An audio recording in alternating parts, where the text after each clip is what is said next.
face of a dead person is like nothing you've ever seen before. It would have been easier to come back with an arm or a leg missing. Since the Vietnam War, over 30,000 Australian men and women have fought in some of modern history's deadliest conflicts. This weekend, we've honoured the courage and bravery of our Anzacs, in particular those who paid the ultimate sacrifice.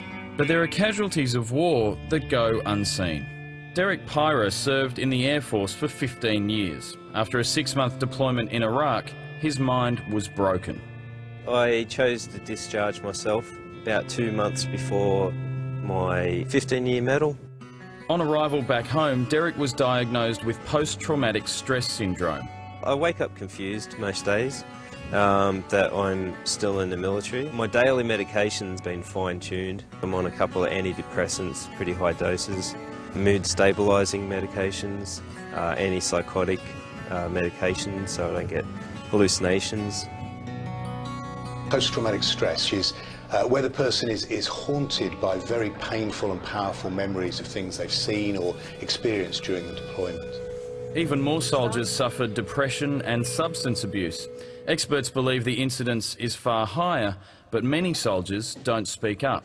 Psychiatric casualties are a part of war. They always have been and they probably always will be.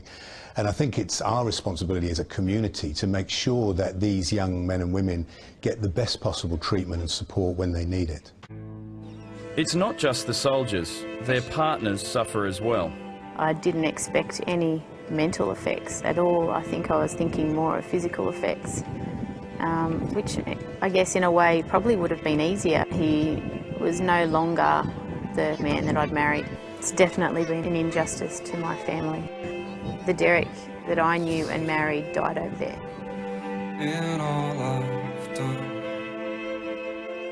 In 1995, Kevin O'Halloran and 31 other Australians served as peacekeepers during the height of the Rwandan genocide. Soldiers in Rwanda at the time were asking a very simple question. Now, did we come here to help these people or did we come here to watch them die? Hamstrung by UN regulations, the soldiers were forced to watch on as tens of thousands of men, women and children were killed. Soldiers are taught that if they see something ethically or morally wrong, then that thought should make them intervene. You want to do the right thing, and when you can't do that, it's very, very difficult to live with that. Against all odds, this group of Australians showed immense bravery.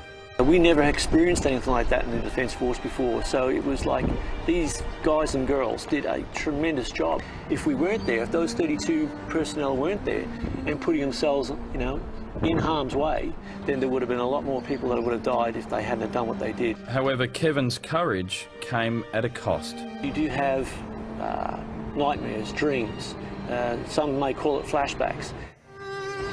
There's a mother with a baby strapped to her back, little girl, and at her feet is a little boy, and they're all dead. Every morning I have that image. I guess that's sort of like my punishment. There are still over 3,000 Australian soldiers serving overseas, all of whom were honoured this Anzac Day. But for those still silently suffering the impact of war, this weekend has profound meaning.